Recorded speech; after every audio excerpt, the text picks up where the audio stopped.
کوئی سنگر آیا تو بدل گیا، کوئی گناہگار آیا تو نیکوکار بنا۔ مجھے اپنی یاد ہے جب میں 2004 کے آخر میں اور 5 کے اوائل میں مفتی فاروق صاحب رحمۃ اللہ علیہ زندہ ہوتے تھے، جن کی قبر 3 سال بعد کھلی، تو ایسے ماشاءاللہ ان کا کفن بھی سلامت تھا، ان کے بال مبارک بھی نظر آ رہے تھے، اور بڑا بہترین ماشاءاللہ ایک منظر تھا، خوشبو کی لپٹیں آ رہی تھیں۔ تو 63 دن کا مدنی تربیتی کورس تھا، وہ میں سمجھتا ہوں میری زندگی کا وہ حصہ تھا جیسے فرشتوں کا ہوتا ہے کہ چاہ کے بھی گناہ نہ کر سکے۔ فرشتے تو چاہتے ہی نہیں نا، ان کی تو چاہت نہیں، میں ویسے اپنی بات کر رہا ہوں کہ بندہ چاہ کے بھی گناہ نہ کر سکے۔ اتنی بہترین زندگی وہاں کی، اتنا خوبصورت ماحول، صبح رونا شام رونا، رب کے خوف سے رونا، اپنے گناہوں پر نادم ہونا، آئندہ کے لیے توبہ کرنا، صبح دوپہر شام، اور اتنا رونا کہ زندگی میں اتنا نہیں رویا۔ اور اگر کسی کو یقین نہیں آتا، ہم میں سے کوئی نہیں گیا تو ذرا جا کے دیکھے، اسے پتہ چل جائے، قافلوں میں سفر کر کے دیکھے، پھر اسے پتہ چلے کہ خوف خدا سے رونا کہتے کسے۔ صبح تک بندہ چپ نہ ہو، رات ساری نیند ہی نہ آئے، اور پھر تہجد پڑھے پھر روتا رہے، پھر نماز پڑھے پھر روتا رہے، اور روئے صرف اس لیے کہ میں اتنا گناہ گار ہوں اور مجھے اس طرف توجہ ہی نہ تھی، الحمدللہ۔ اور پھر میرے سنی ہونے کا جو واقعہ ہے وہ بھی اسی قسم کا ہے کہ میں نے میری تعلیم جو ہے وہ حفظ میں نے مدرسہ نظامی ان میں کراچی پڑھا، صرف قرات کا کورس اہل سنت میں کیا، لیکن میری زندگی میں جو چینج آیا وہ اگر آپ مجھ سے پوچھیں جی وہ بڑی وجہ کیا تھی جس وجہ سے آپ سنی ہوئے، تو وہ بڑی وجہ دعوت اسلامی تھی جس سے میں متاثر ہوا۔ شاید میں کسی اور سنی عالم سے بھی متاثر نہیں تھا، میں دیکھتا تھا کہ باتیں بہت اچھی کرتے ہیں، عقائد بھی اچھے بیان کرتے، سب کچھ ٹھیک ہے، پر فجر کی نماز نہیں پڑھی، یہاں یہ گالی گولی دیتی ہے۔ لیکن ان لوگوں سے میں متاثر تھا کہ یہ دیکھیں ان کے اخلاق، ان کا کردار، ان کی گفتار۔ ہم شکریہ ادا کرتے ہیں امیر دعوت اسلامی، امیر اہل سنت کا، کہ جنہوں نے 4 دانگے عالم میں سنیت کا پھریرا لہرایا، لوہا منوایا، رضویت کا پرچم لہرایا، اور پوری دنیا میں۔ ایسا نہیں یہاں پہ جناب رنگ اور ہے تو باہر اور ہے، جس رنگ میں دعوت اسلامی یہاں ہے اسی رنگ میں جناب دنیا کے آخری کونے میں۔ انگریزوں پر بھی وہی رنگ ہے، انگریز کے اندر بھی 80 پینٹ شرٹ، ایک اون آ گیا، یہ تھوڑا کزن نہیں، اگر کزن ہے تو دعوت اسلامی بھی چلا، تو اس کا بھی امامہ بھی ہوگا، اس کا صحیح طریقے سے جناب اس نے ماشاءاللہ سنت کے مطابق۔ یہ ہمارے محمد ریاض صاحب ہیں، ابھی انہوں نے کچھ دن پہلے، کچھ ٹائم پہلے انہوں نے کلمہ پڑھ کے الحمدللہ دار اسلام میں داخل ہوئے۔ ریاض مسیح نہیں رہے، اب محمد ریاض ہے ماشاءاللہ۔ اور اب یہ ان کے ہاتھ میں جو پرچہ ہے نا، یہ اصل میں نے ان کو بلایا، میں نے کہا آپ سے نعت سننی ہے، ہم نے نعت خان بھی ہو گئے۔ اور مجھے کل یا پرسوں جب یہ میرے پاس آئے، میں ریہرسل کرا رہا تھا نعت کی، تو یہ مجھے بتانے لگے جی ایک سوال پوچھنا ہے آپ سے۔ میں نے کہا کیا؟ کہتے ہیں مجھے ایک وہ حاجی صاحب ملتے ہیں، وہ پٹھان ہیں، تو وہ یہ کہتے ہیں کہ یار نعتیں وغیرہ نہ پڑھا کرو، اس طرح کی نعتیں شاید نہ پڑھا کرو، مسلمان ہو گئے ہو لیکن بس استغفراللہ کیا کرو، نعتیں نہ پڑھا کرو۔ تو میں نے کہا اگر ادھر ہوتے ہو مسلمان سی، خود ہی سوچے نا کہ یہ اب غیر مسلم تھے، عیسائی تھے، لیکن جب مسلمان ہوئے تو بظاہر حلیہ ایک بندے کا مسلمانوں والا ہے، اور وہ ان کو کہہ رہے ہیں نعتیں نہ پڑھیں۔ یہ مسلمان ہے جو ان کو کہہ رہے ہیں نعتیں نہ پڑھیں۔ ہاں، اللہ کریم ہدایت نصیب فرمائے۔ الحمدللہ ان کے بعد پھر ان کے وائف نے، ان کے بچوں نے، ان کی بچیوں نے، سب نے کلمہ پڑھا۔ الحمدللہ مسلمان دوبارہ نکاح بھی ہوا، سارا کچھ ہوا، الحمدللہ پروسیس ہوا، ابھی بھی وہ کاغذات کا معاملہ چل رہا ہے۔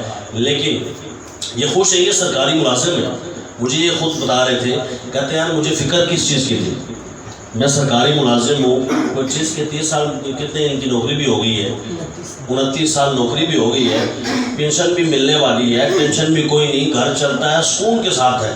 تو وہ کیا چیز تھی جو آپ کو کھینچ کے یہاں لے آئی؟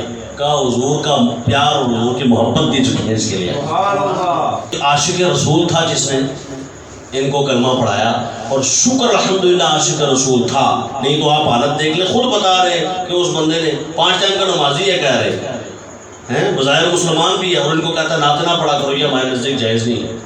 لو اندازہ لگا، یعنی حضرت عیسیٰ علیہ السلام کی شان ہمارا قرآن بیان کرتا ہے کہ عیسیٰ وہ ہیں جو مٹی سے ایسے مورت اور صورت بناتے ہیں اور پھونک مارتے ہیں تو وہ پرندہ اڑنا شروع کر دیتا ہے۔ یہ تو عیسائی جو ہوتے ہیں ان کی کتابوں میں بھی یہ بات لکھی ہوتی ہے، اس طرح کی باتیں لکھی ہوتی ہیں شانیں. اور ہمارے ہاں کوئی شان بیان کرے، کوئی نعت پڑھے اور غیر مسلم کہے جناب چنگے تسی مسلمان ہو، ساڈے عیسیٰ علیہ السلام نے تے اے شان سی تے تسی کہندے ہو نہیں جی نبی کچھ بھی نہیں کر سکتا، ساڈا نبی تو قرآن کہندا ہے اے کر سکتا ہے، اے کردا سی. پتہ چلا کہ ہمارے نبی صلی اللہ علیہ وسلم کی شان تو خود حضرت عیسیٰ علیہ السلام فرماتے ہیں کہ مجھ سے اعلیٰ ہیں، مجھ سے افضل ہیں، وہ جب آئیں تو ان کو ماننا ہے.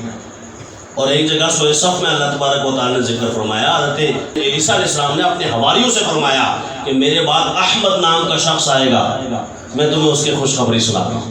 مبشرا برسول یأتی من بعد اسمہ احمد، اس کا نام احمد ہوگا. نام بھی بتایا، خوشخبری بھی سنائی. تو جن کے میلاد کے تذکرے خود عیسیٰ بھی کرتے رہے، تو آج مسلمان ہو کہ ان کا میلاد منع کرے. یار آج بھی جو محتاج نہیں رہے نا، ہم محتاج ہیں جناب. اگر یہ بات کی تو ٹی وی والا دوبارہ بلائے گا نہیں، انہوں آخر میں اپنے نہ بنا رہا ٹی وی اتر رکھ دے اسے.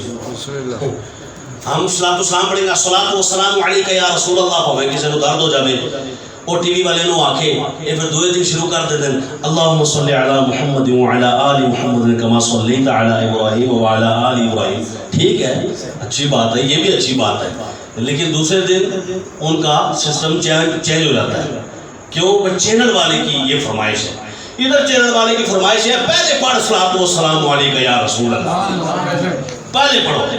اپنا نظام قائم کر کے دیا نا، بتایا نا کہ اعلیٰ حضرت نے جو 10 نکات دیے تھے وہ 10 نکات میں اور آپ پڑھنے کی حد تک کے دعوت اسلامی میں خدا کی قسم 10 کے 10 نکات پہ عمل کر کے دکھایا ہے. اعلیٰ حضرت نے 10 نکات دیے تھے. سنیو مسلمانوں، اگر تم ان نکات اور ان نکات پہ چلو گے تو تم کامیابی کے زینے چڑھتے چلے جاؤ گے.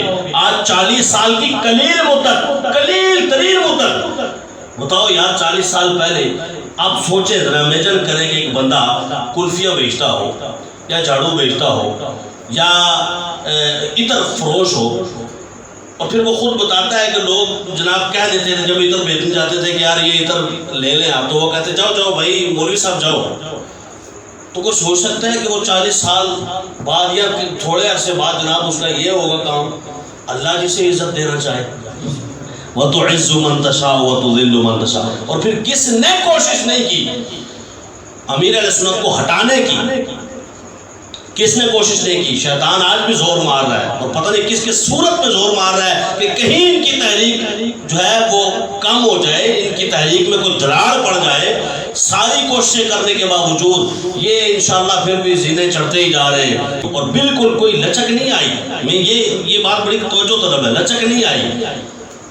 اپنے مسلکی عقیدے کے اعتبار سے لچک کوئی نہیں آئی، رضوی عقیدے کے اعتبار سے جو حسام الحرمین نے ہمیں بتایا تھا، جو اعلیٰ حضرت فاضل بریلوی علیہ الرحمٰن نے اس زمانے میں کر کے دکھایا تھا. لوگ کہتے نہیں بڑی نرم ہے، نرم ہے نرم. بھائی ہم آپس سے بیٹھے ہوئے، دعوت اسلامی بہت نرم ہے، لیکن مرید وہ تو پتہ چلے کہ پہلا مصرع یہ پڑھنا پڑے نا جدوں میں اعلیٰ حضرت کے عقائد پہ قائم رہوں گا. یہ بڑا مشکل کام ہوتا ہے، بہت مشکل. تو بھائی یہ سب کچھ ہونے کے باوجود بھی کیا دعوت اسلامی نے چینج کر دیا کہ نہیں جی اب بیعت نامہ چینج ہو جائے گا؟ کہا نہیں، بدلے گا زمانہ لاکھ مگر قرآن نہ بدلا جائے گا. ہے قول محمد قول خدا، فرمان نہ بدلا جائے گا. خود وہ فرماتے کہ 40 سال ہو گئے، ایک سیکنڈ کے لیے بھی دعوت اسلامی رکی نہیں، آگے بڑھتی ہی چلی جا رہی ہے. اللہ رسول کے فضل سے بڑھتی ہی چلی جا رہی ہے. ہر روز جناب مسجدیں بن رہی ہیں، مدارس بن رہے ہیں، اسکول بن رہے ہیں. یہی تو بات ہے، جو کام کر کے دکھاتا ہے اسی کا زمانہ بن جاتا ہے. اے رضا ہر کام کا ایک وقت ہے، دل کو بھی آرام ہو ہی جائے گا. اور وہ مرد کلندر آج بھی میں نے ان کا بیان سنا تو وہ کیا فرما رہے ہیں؟ وہ فرماتے ہیں ابھی ہم نے کچھ بھی نہیں کیا، منزل بڑی دور ہے. نہد شاخ پر میوہ سر بر زمین. ٹھیک ہے، ہمیشہ وہی آدمی اٹھتا ہے جو اپنے آپ کو جھکاتا ہے. اب یہ اللہ تبارک و تعالیٰ نے ان کو یہ شان دی ہے، کوئی جتنا مرضی کچھ کرتا رہے، ان کو تکلیف نہیں ہے. کہا جی دین کا کام کر رہے ہیں، گالیاں دے رہے ہیں، دین کا کام کرو. آپ کے اوپر یہ الزام لگا رہے دین کا کام کرو. یہاں تک کہ ہم اگر ان کی صفائی پیش کرتے ہیں وہ کہتے ہیں میری صفائی کیوں پیش کرتے ہو، چھوڑو دین کا کام کرو. بڑی بات ہے نا بھائی. بتاؤ کوئی ایسا بندہ ہم نے بیٹھا ہو جس نے پہلے کہہ دیا ہو میں مر جاؤں اگر کوئی مجھے قتل کرے تو جناب میں تمہیں کہتا ہوں اس کے خلاف FIR نہیں کرانا، اگر مسلمان ہوا تو میں اسے جنت میں لے کے جاؤں گا، اللہ نے اگر مجھے جنت دے دی تھی. کوئی اللہ کریم دعوت اسلامی کو سلامتیاں عطا فرمائے اور آگے بڑھتے رہنے کی، چاہے وہ کتابوں کا معاملہ ہو، چاہے مدارس کا معاملہ ہو، مساجد کا معاملہ ہو، بڑھتے رہنے کی توفیق عطا فرمائے۔